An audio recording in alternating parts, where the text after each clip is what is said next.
Hey, what's going on, guys? Jay Kuhn here with, finally, the return of me covering some Mortal Kombat action.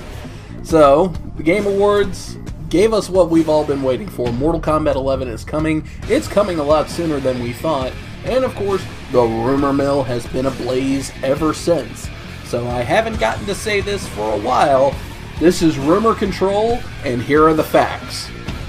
Kinda. So let's go ahead and start at the top of the list. I'm going to try and cover everything in this video of what's been leaked, what's been talked about, and then kind of give my own 2 cents on it. So let's start at the top of the card here. Right about there. So, the first thing that kind of came out was, obviously, Shao Kahn's going to be a pre-order bonus, so he's going to be joining the ranks of Goro and Darkseid as that special little added character that if you pre-order, you're going to get him for free, but if not, don't stress it. You'll probably be able to buy him within a couple days after the release.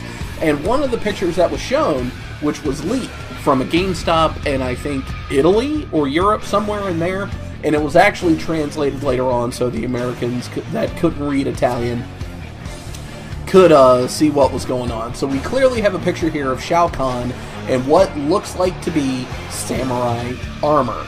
So could this be a precursor or a hint that we're getting another samurai skin pack in Mortal Kombat 11? Me personally, I say it's a pretty hard evidence that yes, we are going to get that. Unless they do some type of gear system like they do in Injustice 2. I thought the samurai skins looked really cool, so I definitely welcome the addition. So here's the translation from the Italian GameStop.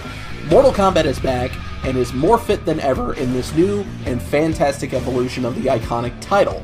Now you can customize the variants of your fighters down to the smallest detail, which leads me to believe, hey, gear system is coming back, custom moves are coming back. Now, does this mean variations are coming back? That I don't know. I feel like custom moves and a variation system would kind of like butt heads and they'd be conflicting game mechanics. So having just a custom move set where you can just have a list and I want that move, and that move, I feel like that would be a better approach than just the variation system. Because in the variation system for Mortal Kombat X, a lot of people really weeded out variations, and they did it in pretty fast manner. Where like, okay, this variation is the best, and then the other 2 variations just kind of fell by the wayside. So, gaining unprecedented control over the aesthetics of the characters, which again leads me to believe that a gear system is coming for this game, so you're going to be able to customize your fighter. New graphics engine renders in the smallest details every crushed skull and torn heart, immersing yourself completely in the action of the most bloody scenes. So what this is telling me is more than likely this game is going to be running in Unreal Engine 4. Unreal Engine 4 currently is being used for Soul Calibur 6. I do believe it's also being used for Tekken 7. All the NetherRealm titles up to now have been in Unreal Engine 3. So that's where we're going to see that big graphical hike. In addition, the new list of fighters includes unpublished characters and classics of the series. Protagonists of fantastic movies in the story mode of the epic saga has been going on for more than 25 years. Now that line right there really catches my attention. Protagonists of fantastic movies in the story mode. Could guest characters, because guest characters are a big thing with NetherRealm Studios, be showcased in the story mode? I think that's going to be the case depending on who it is, because we have no confirmation whatsoever about who these guest characters are going to be. There's speculation, which we will touch on here in a moment, but nothing is ironclad at the moment. But this could also mean another thing, protagonists of fantastic movies. One of the big protagonists of Mortal Kombat X, at least for the first couple chapters of the game, was Johnny Cage. Johnny Cage is a movie star turned warrior. So they could be talking about Johnny Cage, or they could be talking about guest characters making an appearance. Kind of like how Tekken 7 did their story mode, where Akuma was actually in that motherfucker. Like, he was straight up there. No explanation, rhyme, or reason as to why he was there until the very end. But he was in there. Like, he was in the story mode. He wasn't just shoved in. He was a part of the story. So, new game engine with even more bloody scenes. New personalization system with clothes, accessories, and movesets never seen before. Again, leaning towards gear system, leaning towards custom movesets instead of variations. New fatality as well as new Gore-Tex system to make performances even more brutal. Now, could this mean Creative Fatality is coming back from Mortal Kombat Armageddon? Me, personally, I felt like Creative Fatality was a glorious waste of time, because at the end of the day, Creative Fatality wasn't that flashy. It just allowed you to do multiple things and dictate the end of the fatality as you saw fit, but those endings weren't that amazing. Now, granted, this was on a PlayStation 2 game, but I would much rather have the over-stylized fatalities as opposed to a Creative Fatality. I'm just going to put that out there. Very strong multiplayer component, entirely oriented towards esports. Personalization systems, daily news, constantly updated rewards, and an improved matchmaking. Cool, so we're getting the rollback netcode from Injustice 2 and the later lifespan of Mortal Kombat X, which is always a good thing. The rollback netcode was an insanely smart move. Personalization entirely oriented towards esports. Now, I made a comment on my reaction trailer to Mortal Kombat 11. I said, break the 2-year cycle my ass. I kinda had this wrong. I will openly admit this.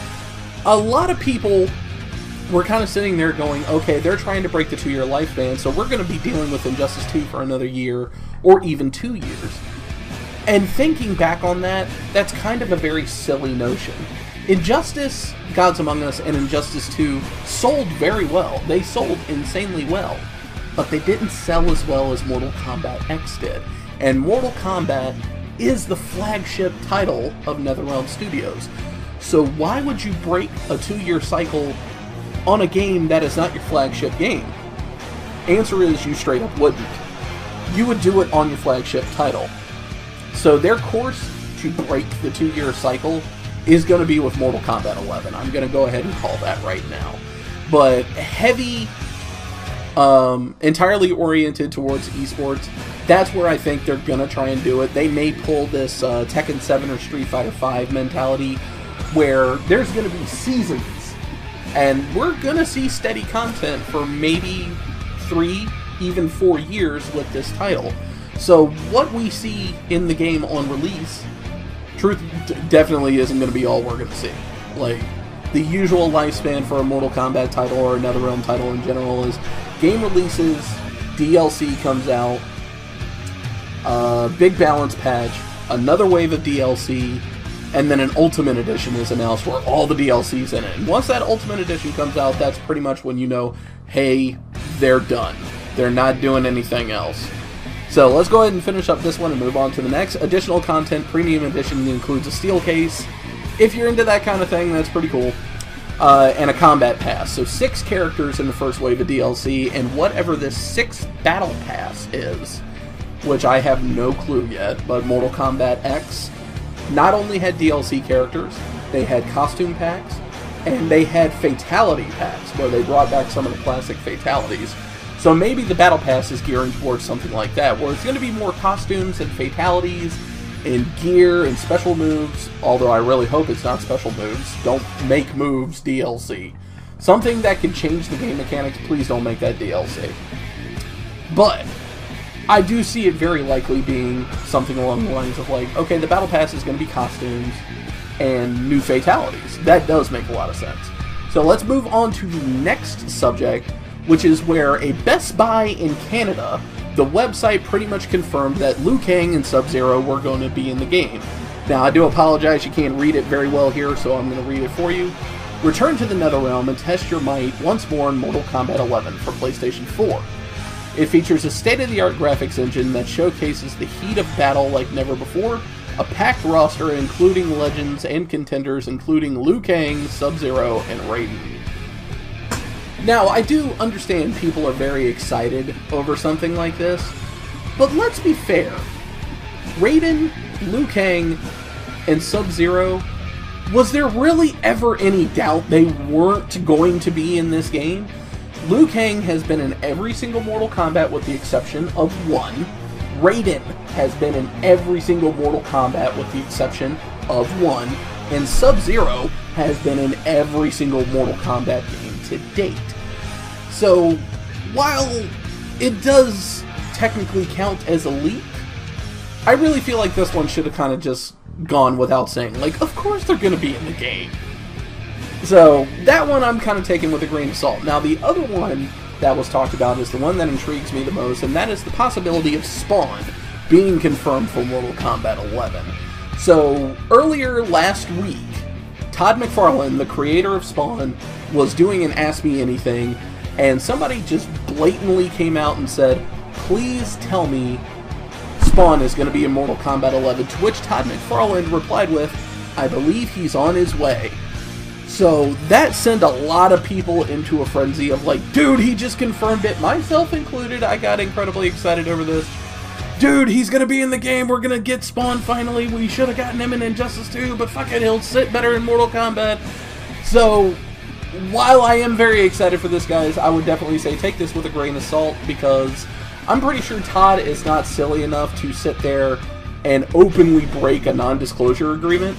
So, maybe he was kind of trolling the water a little bit, but don't take it as ironclad just yet.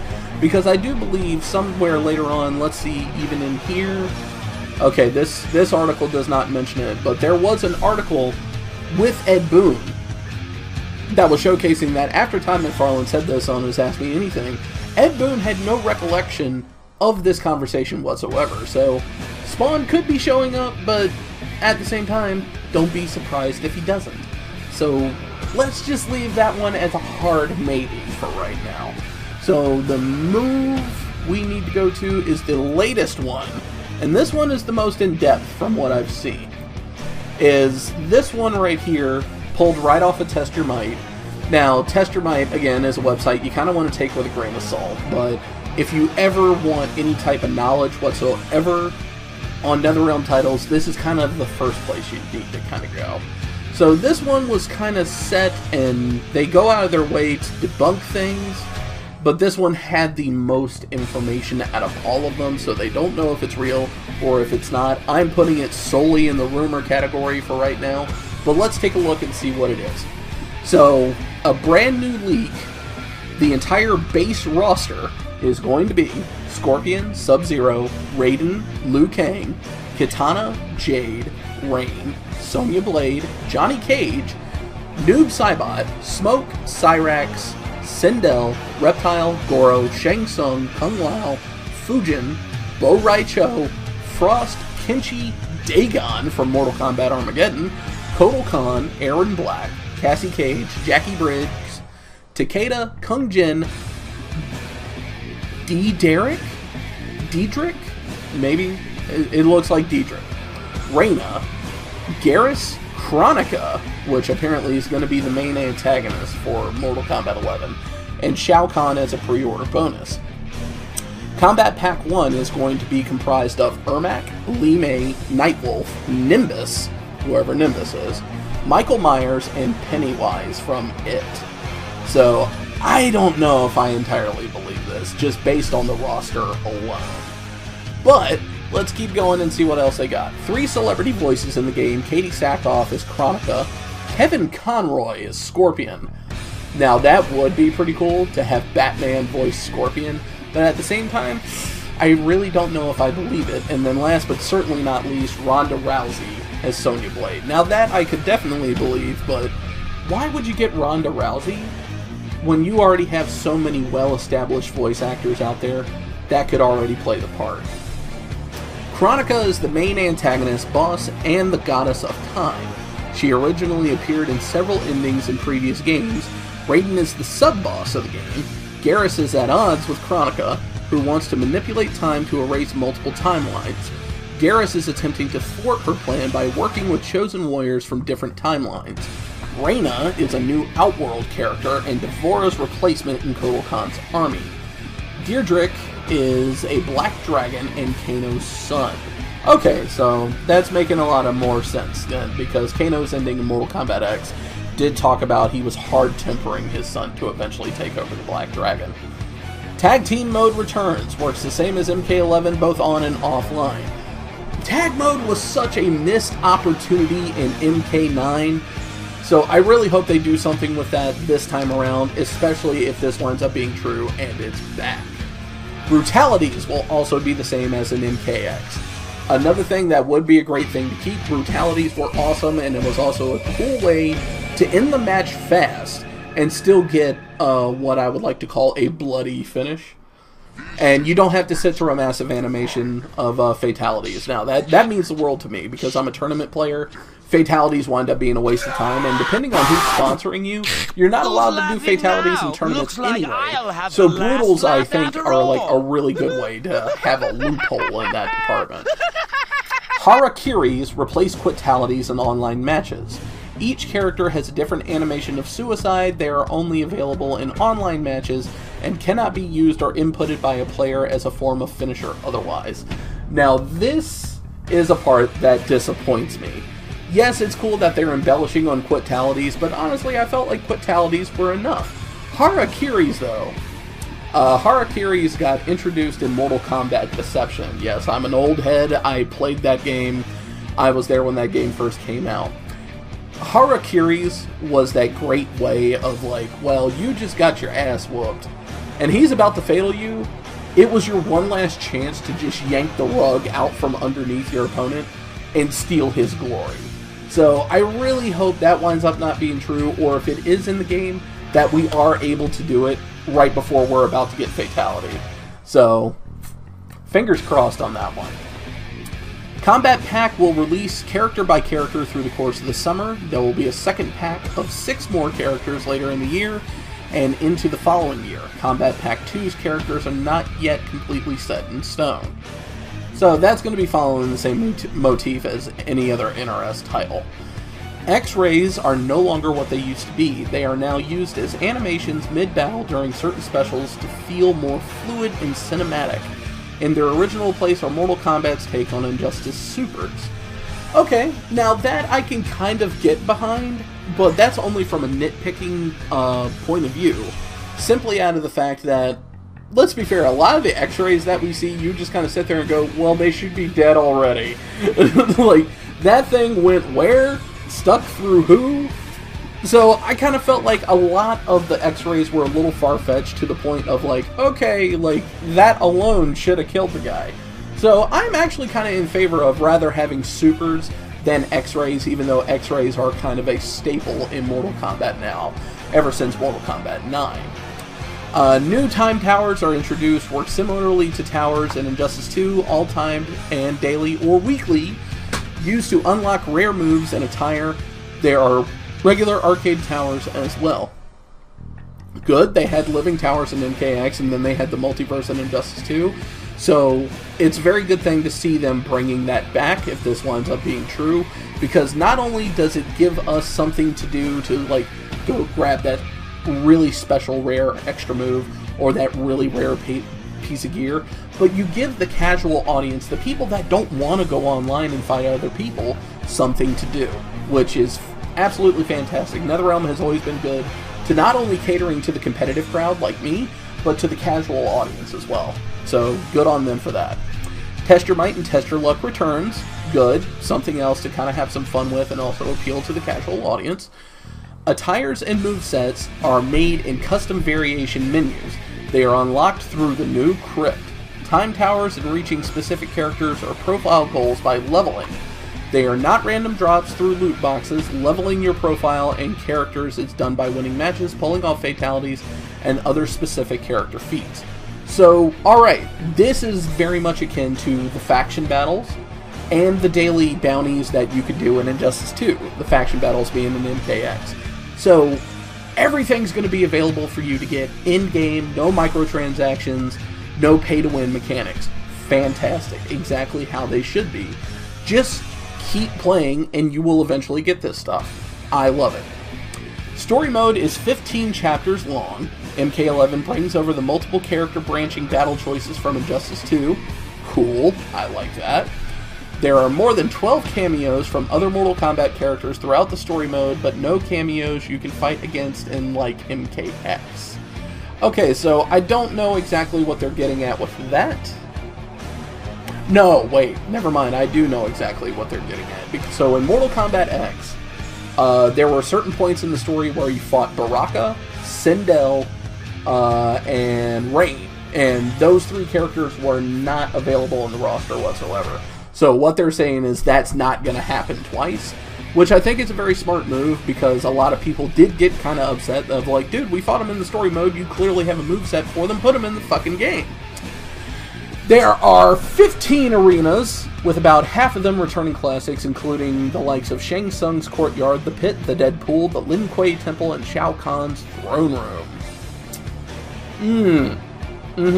Okay. So this is something I definitely hope they touch on.